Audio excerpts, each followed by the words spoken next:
4 कमेटियां, 11 जिला अध्यक्ष और शनिवार को केसी वेणुगोपाल की बैठक। कांग्रेस में ये सभी बदलाव बताने के लिए काफी हैं कि बीजेपी ने लिस्ट जारी कर अपना कमाल दिखा दिया है। 21 उम्मीदवारों की लिस्ट जारी कर बीजेपी ने बता दिया कि प्रेशर बिल्ड करने में उसका कोई सानी नहीं है। पूर्व मंत्री बृजमोहन अग्रवाल भी कह रहे हैं कि कांग्रेस लिस्ट जारी होने से घबरा गई है। ने जो छक्का मारा है, बॉल को बाउंड्री के पार किया है, उससे कांग्रेस घबराई हुई है, परेशान है, हताश है, निराश है। उन्होंने कल्पना भी नहीं की थी कि चुनाव के 3 महीने पहले बीजेपी टिकटें डिक्लेयर कर देगी, और जो टिकटें डिक्लेयर की है वो उनके लिए बहुत बड़ा धक्का है कि सभी कैंडिडेट जीतने वाले कैंडिडेट हैं और नए कैंडिडेट्स को टिकट दी है, और इससे कांग्रेस घबराई हुई है। अरे बीजेपी क्या कर रही है? ये बीजेपी का अंदरूनी मामला है टिकट बांटने का। कांग्रेस को चिंता करने की जरूरत क्या? वो अपनी पार्टी की चिंता करें।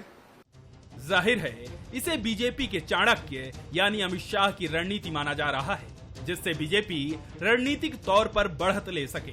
तो इधर छत्तीसगढ़ कांग्रेस ने भी एक साथ कई समितियों का ऐलान कर दिया है, जिसमें घोषणा पत्र समिति की जिम्मेदारी मोहम्मद अकबर, मैनेजमेंट कमेटी की जिम्मेदारी शिव डहरिया, अनुशासन समिति के प्रमुख धनेन्द्र साहू और प्लानिंग और स्ट्रेटेजी का जिम्मा ताम्रध्वज साहू को सौंपा गया है। इससे पहले पॉलिटिकल अफेयर कमेटी की कमान कुमारी शैलजा को मिली, जिसकी पहली बैठक राष्ट्रीय महासचिव केसी वेणुगोपाल लेने जा रहे हैं।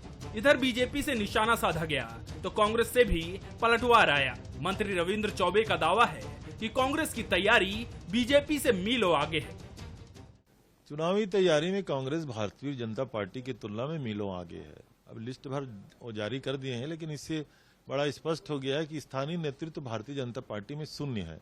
उनका केंद्र का नेतृत्व हर मामले में हस्तक्षेप कर रहा है, दूर से दिखाई दे रहा है। हमारी राजनीतिक मामलों के पार्टी की जो समिति जो नई गठित हुई कल, शैलजा जी जिसको चेयर कर रहे हैं, उसकी मीटिंग लेने के लिए हमारे राष्ट्रीय प्रभारी आदरणीय केसी वेणुगोपाल साहब आ रहे हैं। कल 10 बजे से बैठक है। सारे अधिकांश निर्णय उस बैठक से चुनावी शुरुआत हम करने जाएंगे। बीजेपी ने लिस्ट जारी कर सियासी हलकों में हलचल बढ़ा दी है, जिसकी उम्मीद कांग्रेस भी नहीं कर रही थी। इधर कांग्रेस ने समितियों के जरिए नेताओं का संतुलन साधने की कोशिश की है, तो ये भी उम्मीद है कि चुनाव प्रबंधन को मजबूत कर कांग्रेस को मजबूती मिलेगी। अब देखना होगा कि किसकी चाल चुनावी साल में कमाल दिखाती है। कुलेश्वर पांडे, बंसल न्यूज, रायपुर। नमस्कार, मैं हूं रितु सिंह और हमारा आज का मुद्दा है कौन कितना तैयार। छत्तीसगढ़ के चुनावी दंगल में सुस्त नजर आ रही बीजेपी ने एक्शन क्या लिया? शुक्रवार का दिन कांग्रेस के नाम रहा। 4 कमेटियों, 11 जिला अध्यक्षों के नामों के ऐलान से कांग्रेस ने मैदानी फील्डिंग जमा दी है, लेकिन इसे बीजेपी के प्रेशर का नतीजा भी बताया जा रहा है, क्योंकि बीजेपी के पहली लिस्ट जारी करने के बाद अब गेंद कांग्रेस के हाथ में है। तो क्या कांग्रेस अब बड़ा एक्शन लेने वाली है? आज इन्हीं सब मुद्दों को समझने की हम कोशिश करेंगे। 3 मेहमान हमारे साथ जुड़ रहे हैं। छत्तीसगढ़ कांग्रेस के प्रवक्ता धनंजय सिंह ठाकुर जी जुड़ रहे हैं, छत्तीसगढ़ बीजेपी के नेता अशोक बजाज जी जुड़ रहे हैं और राजनीतिक विश्लेषक अजय चंद्राकर जी जुड़ रहे हैं। अजय जी, सबसे पहले आपके पास आना चाहूंगी और ये समझना चाहूंगी कि कल बीजेपी घोषणा करती है, उम्मीदवारों के नाम घोषित करती है और आज छत्तीसगढ़ कांग्रेस में बड़े बदलाव देखने को मिलते हैं। इन पूरी तस्वीरों को आप कैसे देखते हैं? देखिए रितु जी, 2018 के विधानसभा चुनाव को छोड़ दीजिए तो राज्य निर्माण के बाद बीजेपी और कांग्रेस में बहुत कम परसेंट में जीत का अंतर दिखाई दिया है। इस बात को दोनों पार्टियां अच्छी तरह से जानती। कल जिस तरह से बीजेपी के 21 प्रत्याशियों का लिस्ट आया, जिसमें वर्तमान समय के समस्त जो सिटिंग एमएलए थे उनकी टिकट गई और एमएलए के अलावा हम कह सकते हैं जो प्रत्याशी के रूप में लड़े थे उन सब की टिकट कट गई। तो आप देखिएगा दिल्ली में बीजेपी की जो बैठक हुई और उसमें प्रधानमंत्री जी एक कुछ पखवाड़े पहले, रितु जी जी ठीक है अजय जी, लौटूंगी मैं आपके पास, तब तक कांग्रेस के पास चलते हैं। सर, कल से कांग्रेस ये कह रही थी कि ये बीजेपी की घबराहट है जो प्रत्याशियों की सूची के रूप में सामने आई है, लेकिन ऐसा क्या हुआ कांग्रेस में कि 24 घंटे भी नहीं होते हैं लिस्ट को जारी हुए और कांग्रेस कई बड़े बदलाव छत्तीसगढ़ में कर देती है? देखिए रितु जी, जी कांग्रेस पार्टी अपने नीति के अनुसार, अपने प्लानिंग के अनुसार काम कर रही है। आप देखेंगे 2023 के जो विधानसभा के आम चुनाव है उसकी तैयारी के लिए आज जो सूची जारी हुई उसके पहले भी हमने 3 से 4 कमेटियों का घोषणा किया था, जिसमें चुनाव समिति थी, स्क्रीनिंग कमेटी थी, चुनाव प्रचार प्रसार की समितियां थी। तो ये तो स्वाभाविक प्रक्रिया है और कांग्रेस पार्टी अपने प्लानिंग में काम कर रही है। वो अलग विषय है कि भारतीय जनता पार्टी धोखे में है कि कांग्रेस उसके दबाव में है, बल्कि भाजपा में दबाव दिख रहा है। अरे जो 21 लोगों की सूची जारी की गई है, उस सूची जारी करने के लिए कौन कौन लगे थे? श्री नरेंद्र मोदी जी, अमित शाह जी, जेपी नड्डा जी, और भारतीय जनता पार्टी इतना माथापच्ची करने के बाद मात्र 21 लोगों की सूची जारी करके खुद के हाथ से खुद का पीठ थपथपा रही है। इनको तो 90 विधानसभा सीट में सूची जारी कर देना था।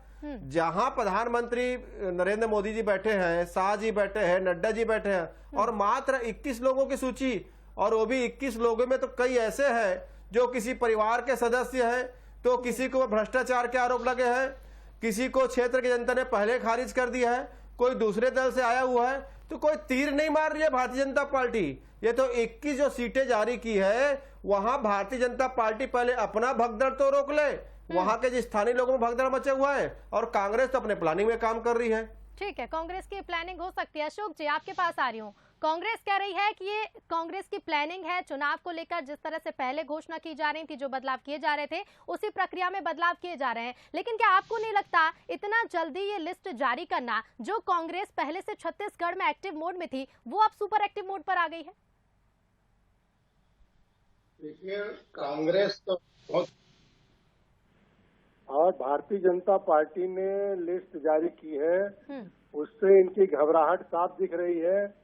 कांग्रेस के हमारे प्रवक्तागण जिस ढंग से अपनी प्रतिक्रिया दे रहे हैं, कांग्रेस के नेतागण जिस ढंग से प्रतिक्रिया दे रहे हैं, उससे इनके चेहरे की सिकन जो है स्पष्ट झलक रही है।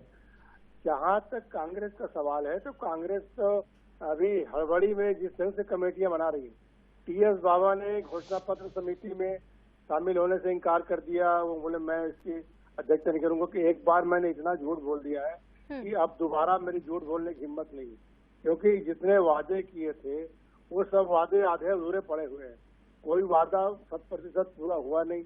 तो इसलिए वो कहीं ना कहीं उनकी नाराजगी झलक रही है, और उन्होंने ये अपने घोषणा पत्र समिति से किनारा कर लिया।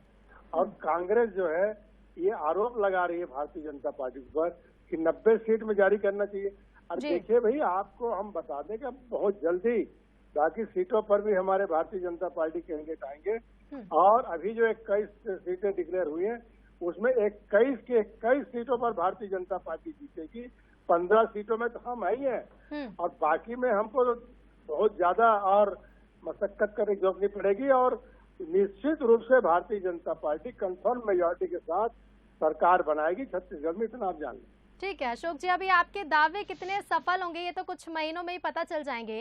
अजय जी, आपके पास आ रही हूँ। पहले हम बात कर रहे थे इसी पर कि कल जारी होती है बीजेपी की लिस्ट, और 24 घंटे के अंदर छत्तीसगढ़ कांग्रेस में कई बदलाव होते हैं। आप इस पूरी प्रक्रिया को कैसे देखते हैं?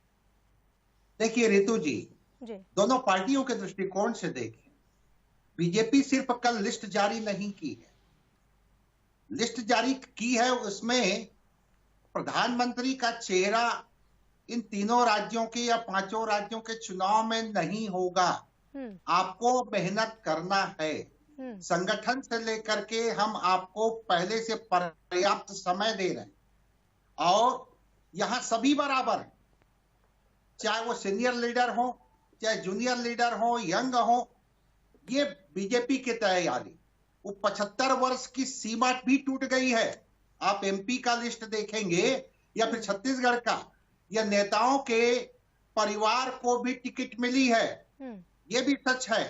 चाहे भंवरलाल पोर्ते जो कांग्रेस में होते थे, उनकी पुत्री शकुंतला जी हो, या फिर खैरागढ़ की बात हो रही है, या अन्य जगह कई सीनियरों की टिकट भी कटी है। तो बीजेपी यहाँ पर 23 के माध्यम से 24 की जो बिसात बिछाई, और वो है 24 के लिए एक लोकसभा सीट में एवरेज 6 से 7 सीट, तो उसमें मेहनत करने के लिए अपनी पार्टी को लगाई है। संघ के भी कई लोगों को टिकट मिली है, तो इसके काउंटर के रूप में कांग्रेस भी बहुत सक्रिय हो गई और वो जिस तरह से राजनीतिक मामलों की समिति बनी, जिनका कल बैठक होना है, घोषणा पत्र समिति की बात है, जिला अध्यक्षों की बात है, इन दोनों पार्टियों को यह विदित है ऋतु जी, छत्तीसगढ़ की बात करूंगा, 18 का विधानसभा चुनाव अलग था, लेकिन उसके पहले के विधानसभा चुनावों में कड़ी प्रतिस्पर्धा देखने को मिली है, इसलिए ये इनको क्रियान्वयन कर रहे हैं ऋतु जी। जी बिल्कुल। धनंजय जी आपके पास आ रही हूँ मैं। भले ही आप देखिए से बीजेपी की घबराहट करें, लेकिन एक बात तो जाहिर है कि सूची जारी करने में, प्रत्याशियों के नाम आगे लाने में बीजेपी ने बाजी मार ली है। कांग्रेस कहती है कि एक प्रक्रिया है कि हम बूथ से लेकर हाई कमान तक डिसाइड करता है कि प्रत्याशी कौन होगा, लेकिन क्या आपको नहीं लगता कि बीजेपी के मुकाबले आप बहुत पीछे चले जा रहे हैं प्रत्याशियों के नाम लाने में? देखिए ऋतु जी, मैंने पहले ही आपसे कहा कि भारतीय जनता पार्टी के पास प्रत्याशी नहीं है, और सबसे बड़ी बात, बिना दूल्हा के ये तो बाराती की सूची जारी कर दी है। कई स्थानों पर तो बलि का बकरा बना दिया गया है। जैसे मैं बात करता हूं पाटन में विजय बघेल जी तो डॉक्टर रमन सिंह जी, सरोज पांडे जी, आपका बिजमोहन अग्रवाल जी और ओम माथुर जी के राजनीतिक षड्यंत्र के शिकार हो गए हैं, क्योंकि पाटन में विजय बघेल को जब टिकट दिया गया, ये स्पष्ट हो गया कि विजय बघेल जी के राजनीति का अंत भारतीय जनता पार्टी कर रही है। और इनको टिकट मिलने के बाद मुख्यमंत्री भूपेश बघेल जी जो 2018 में जिस अंतर से चुनाव जीते से, उस अंतर के 3 गुना से चुनाव जीतेंगे। तीसरी बात, जो भारतीय जनता पार्टी परिवारवाद के आरोप कांग्रेस पर लगा रही थी, वो डॉक्टर रमन सिंह के भांजे को खैरागढ़ में प्रत्याशी बनाते हैं, तो ये भारतीय जनता पार्टी का जो चोला है ना परिवारवाद के खिलाफ जो राजनीति करने का, वो उतर गया। तीसरी बात, जो भारतीय जनता पार्टी इस प्रदेश में धर्मांतरण के नाम से राजनीति करके जो इस शांत प्रदेश को अशांत करने का षड्यंत्र रच रही थी, जो भाजपा के नेता चाहे रेणुका सिंह जी हो चाहे केदार कश्यप हो, जो डिलिस्टिंग की बात करते थे, उन्होंने एक धर्मांतरण किए व्यक्ति को प्रत्याशी बनाया है। राम विचार नेताम, जिस पर राष्ट्रपति जी के दत्तक पुत्र कहने जाने वाले पहाड़ी कोरवा के जमीन को राम विचार नेताम के परिवार के पास षड्यंत्र पूर्वक हड़पने का आरोप लगा हुआ है। ये वही राम विचार नेताम है जो गृह मंत्री रहते हुए जिनके ऊपर नक्सलियों को चंदा देने का आरोप लगा हुआ है। ये वही राम विचार नेताम है जिनके इंदिरा प्रियदर्शनी बैंक के मैनेजर से करोड़ों रुपए रिश्वत देने का आरोप लगा है। तो प्रदेश की जनता देख रही है ना कि भारतीय जनता पार्टी भ्रष्टाचारियों के ऊपर, घोटालेबाजों के ऊपर और नक्सलियों के सहयोग करने वालों को टिकट दी है। प्रदेश जनता पता है, और 21वीं जो टिकट जारी हुई है वहाँ एक भी जगह भारतीय जनता पार्टी नहीं जीतेगी। ठीक है धनंजय जी, आपके अपने दावे का जवाब भी ले लेते हैं। अशोक जी जवाब दीजिए, क्योंकि जिस तरह से देखिए आरोप है वो लगातार यही लगते रहे हैं कि विनिंग कैंडिडेट की कमी है बीजेपी में, और इसीलिए जो सांसद है इन्हें विधानसभा चुनाव में उतारा गया है। देखिए, भारतीय जनता पार्टी ने बहुत विचार मंथन करने के बाद, हर प्रकार के सर्वे करने के बाद वरिष्ठ नेताओं ने रायशुमारी करके ये लिस्ट जारी की है, और ये सब स्वच्छ छवि वाले हैं और निश्चित रूप से हमारे पार्टी में बहुत सक्रियता से काम कर रहे हैं, और ये सब लोग जीतने वाले कैंडिडेट हैं, विनिंग कैंडिडेट हैं। कांग्रेस को अभी सोचना पड़ेगा कि ये जो कैंडिडेट खड़े किए भारतीय जनता पार्टी ने, उनके खिलाफ हम किसको खड़ा कर रहे हैं, ये कांग्रेस के लिए चिंतन का विषय हो गया है। और इसीलिए हड़बड़ी में ये कमेटी बनाओ, वो कमेटी बनाओ, आवाज सब जारी कर रहे हैं। अब इनको लग रहा है कि हम पिछड़ रहे हैं, और भारतीय जनता पार्टी ने कद्दावर नेताओं को टिकट दे दिए। इस स्थिति में अब कांग्रेस का क्या होगा? सरकार अब संकट में आ गई है, ये कांग्रेस के नेताओं को आभास हो गया है, और इसीलिए वो कुल मिलाकर अभी हड़बड़ी में सब निर्णय ले रहे हैं, और हड़बड़ी में इनके नेतागण भी आ रहे हैं। खड़गे जी आके गए, और अभी कल वेणुगोपाल जी के आने की सूचना आ रही है, और शैलजा जी तो यही है ही है। तो कुल मिलाकर कांग्रेस का केंद्रीय नेतृत्व भी छत्तीसगढ़ को लेकर चिंतित है। धनंजय जी आऊंगी मैं आपके पास। जी ठीक है, जवाब भी ले लेते हैं। अजय जी आऊंगी मैं आपके पास, उससे पहले जवाब ले लेते हैं अशोक जी के सवाल का। धनंजय जी जल्दी से जवाब दीजिएगा। बड़ा गुमान में है भाजपा नेता। अरे जिनको आप साफ छवि बता रहे हैं ना अशोक बजाज जी, उस राम विचार नेताम के ऊपर इंदिरा प्रियदर्शनी बैंक के खाते धारकों के घोटाले करने वाले से रिश्वत लेने का आरोप है। उसी राम विचार नेताम के ऊपर कोरवा जनजाति के जो जमीन उनको हड़पने का आरोप उनके परिवार के ऊपर में, ये भाजपा के लिए साफ सभी हो सकता है, क्योंकि भारतीय जनता पार्टी में अपराधियों को टिकट दिया जाता है। जैसे भानु प्रतापपुर में एक रेपिस्ट को टिकट दिया गया। दूसरी बात, 17 तारीख को आपके यहाँ रायगढ़ में नरेंद्र मोदी जी की सभा थी, पर उनको पता चल गया कि भाजपा इस प्रदेश में 13 सीट बचाने की स्थिति में नहीं है, इसलिए सभा कैंसिल कर दिए। ये आपका डर बता रहे हैं। पूरे प्रदेश में मुख्यमंत्री भूपेश बघेल जी का चेहरा, सरकार के काम और भूपेश है भरोसा के नारा गूंज रहा है। उस गूंज से भयभीत नरेंद्र मोदी जी रायगढ़ नहीं आए। क्यों नहीं आए रायगढ़ भाई? और थोड़ा रुक जाइए, आपके तीनों बड़े नेता मिलके मात्र 21 लोगों को प्रत्याशी बना पाए। इनको तो 90 की सूची जारी करनी चाहिए, लेकिन इनके पास तो प्रत्याशी नहीं है। जिस प्रकार से 21 लोगों की सूची में एक कांग्रेस से आए हुए को टिकट दिया गया, एक जेसीसी ठीक है, जवाब भी लेते हैं। अशोक जी जवाब दीजिएगा। कह रहे हैं कि इतनी बड़ी जो मंथन किया गया उसमें मिलाकर सिर्फ 21 लोगों की सूची जारी हो पाई है, पूरी 90 विधानसभा सीटों पर जारी नहीं की गई। सबको जारी करना अभी आवश्यक है। चुनाव घोषणा भी हुई है, अभी तो कुछ सीटों पर जहां निर्णय हो पाया वहां के लिए घोषणा हुई है। लेकिन अशोक जी ये सीटें वो सीटें हैं जो कांग्रेस के हाथ में, जिन पर बीजेपी ने 2018 में जीत दर्ज नहीं की है, तो फिर आप भी ये मानते होंगे कि ये सीटें कमजोर हैं और इन पर काम करने की जरूरत ज्यादा है। कुर्सी छिन रही है इनकी, और तभी नरेंद्र मोदी जी सभा करने नहीं आए, झूठे वचन दिए, तभी नरेंद्र मोदी सभा करने के लिए नहीं आए। उसका खामियाजा क्योंकि सीएजी का रिपोर्ट बता दिया कि मोदी सरकार कितनी भ्रष्ट है। 18 करोड़ के बनने वाली सड़क को 250 करोड़ बनवा रही है। आयुष्मान योजना में घोर भ्रष्टाचार। अयोध्या डेवलपमेंट के नाम से भाजपा नेता राम मंदिर जी का चंदा तो खाए ही खाए थे, राम मंदिर की जमीन कब्जा किए थे, अब अयोध्या डेवलपमेंट के नाम से भ्रष्टाचार कर लिए। इसलिए नरेंद्र मोदी जी नहीं आ पाए छत्तीसगढ़। जैसे कर्नाटक जाने में डर रहे थे, वैसे छत्तीसगढ़ आने में डर रहे हैं।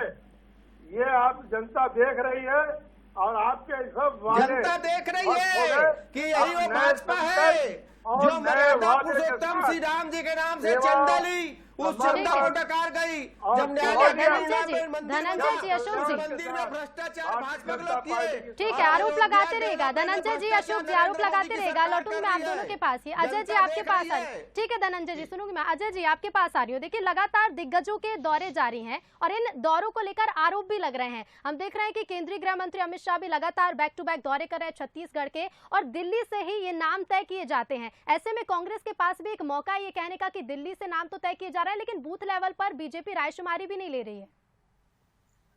देखिए रितु जी, केंद्रीय मंत्री आ रहे हैं और वो पूरे देश में दौरा कर रहे हैं, जहां जहां 5 प्रांतों में चुनाव होना है जी। उसके पीछे की भी स्क्रिप्ट है। उसमें आरएसएस की तरफ से अरुण कुमार जी, एक सुनिए अशोक जी, ठीक है अशोक जी आपके पास आऊंगी मैं, पहले अजय जी की बात पूरी हो जाने देते हैं। उसमें अरुण कुमार जी आरएसएस से समन्वयक के रूप में, अमित शाह जी, बीजेपी प्रेसिडेंट नड्डा जी और संतोष कुमार जी, इनके दिल्ली में बैठक हुई थी और वहां यह तय हुआ था कि क्षेत्रीय छत्रप जितने हैं उनको भी महत्व देना है, और पार्टी में चाहे वो एक सीएम हो या सामान्य कार्यकर्ता सभी बराबर है। और ये जो दौरा जिसका आप जिक्र की है रितु जी, वो उसको क्रियान्वयन करने का प्रयास। रही बात ये 21 सीट जो है, धनंजय जी जो कह रहे थे, और बीजेपी को भी इसका मतलब पूरा बोध है कि ये जो 21 सीट है इसमें कोरबा को ले लें तो 11,806 वोट से कांग्रेस जीती थी, और maximum 58,132 Rajim seats, 56,000 Khallari seats, 52,000 Saraipali seat से, या नेताम जी के जैसा रामानुजगंज की बात हो रही थी 32,916, तो ये बड़े मार्जिन वाले हैं, तो जिसमें बीजेपी हारी बड़े मार्जिन से। इसलिए बीजेपी अपने प्रत्याशियों का चयन इन सीटों के लिए की है, और आपको हम पर्याप्त समय दे रहे हैं, आप जनता के साथ कम्युनिकेट होइए। अभी तो रितु जी देखने को मिलेगा, कुछ मुद्दे रेंगेंगे अभी, क्या यहाँ पर जनता से सरोकार विषय रहेंगे, या फिर इवन पेट्रोल डीजल की ऊपर भी बात हो सकती है। यहाँ पर ऋण माफी के ऊपर या फिर यंग लोगों को किस तरह से लोन देना, इसकी भी बात होगी, जिसके ऊपर भविष्य में चर्चा होगी। और बीजेपी के दृष्टिकोण से यह बिसात मोदी जी और शाह जी बिछा रहे हैं। और यहाँ पर चूंकि पूर्व पीसीसी अध्यक्ष भी रहे हैं भूपेश बघेल जी, और वो उनका वो संघर्ष का समय था, और वर्तमान समय में संगठन को छोड़ करके सत्ता में सीएम के रूप में है, तो इसका लाभ भी वो कांग्रेस लेना चाहती है। और तो यहाँ पर काफी रोचक होगा और दिलचस्प चुनाव होगा ऋतु जी। बिल्कुल दिलचस्प चुनाव तो होगा ही। धनंजय जी आपके पास आ रही हूँ, क्योंकि देखिए बीजेपी ने तो अपने जो कैंडिडेट्स हैं, जिन प्रत्याशियों की घोषणा की है, उन्हें पर्याप्त समय दे दिया है, क्योंकि उन सीटों पर बीजेपी अभी नहीं है, तो समय पर्याप्त है जनता के बीच पहुंचने का। लेकिन जिस तरह से कल लिस्ट जारी होने के बाद आज कई घोषणाएं कांग्रेस में की गई, बदलाव किए गए, ये भी बता दीजिए कि कांग्रेस की लिस्ट कब आएगी, प्रत्याशियों की सूची कांग्रेस कब जारी करेगी? देखिए ऋतु जी, आपने एक बढ़िया सवाल पूछा कि बीजेपी ने प्रत्याशियों की सूची जारी की है ताकि वो लोग जनता के बीच जाएं।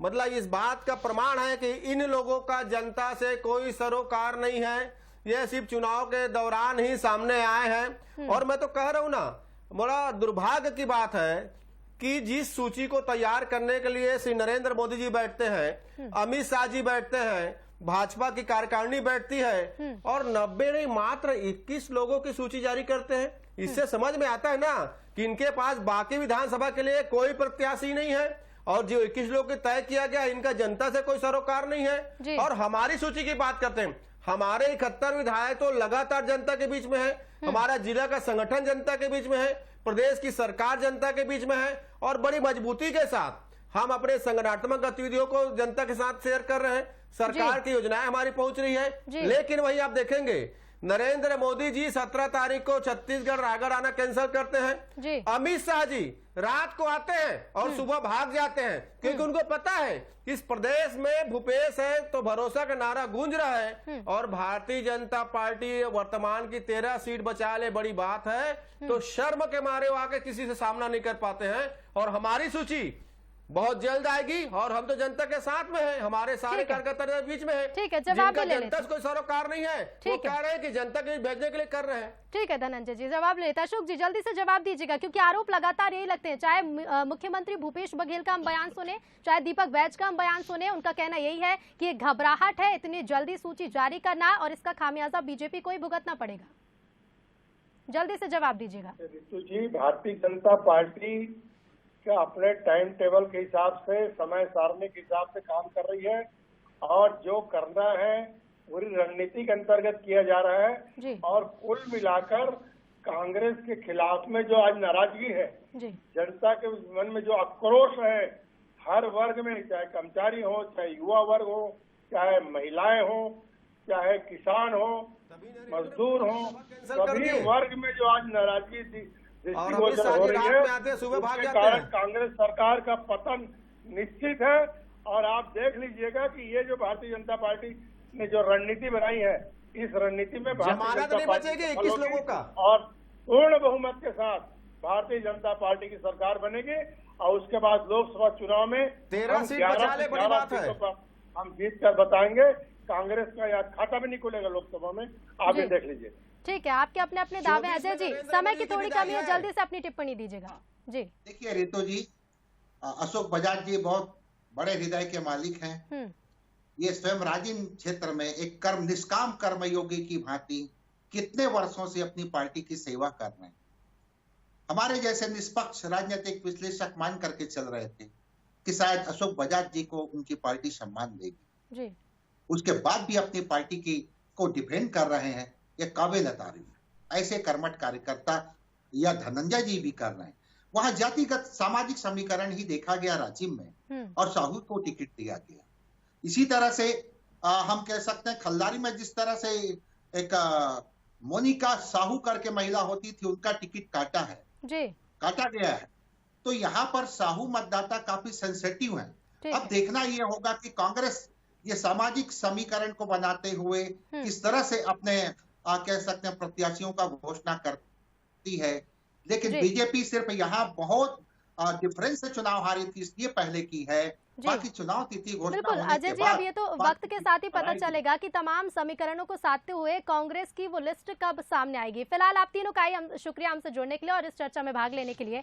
तो बीजेपी ने जहां लिस्ट जारी की अपने 21 प्रत्याशियों की, तो वहीं कांग्रेस ने भी कई बदलाव कर दिए। अब इन बदलावों का और जल्द ही लिस्ट जारी करने का फायदा किसको मिलेगा, ये आने वाला समय ही बताएगा। चलिए इसी के साथ फिलहाल आज का मुद्दा में इतना ही। देखते रहिए बंसल न्यूज। नमस्कार।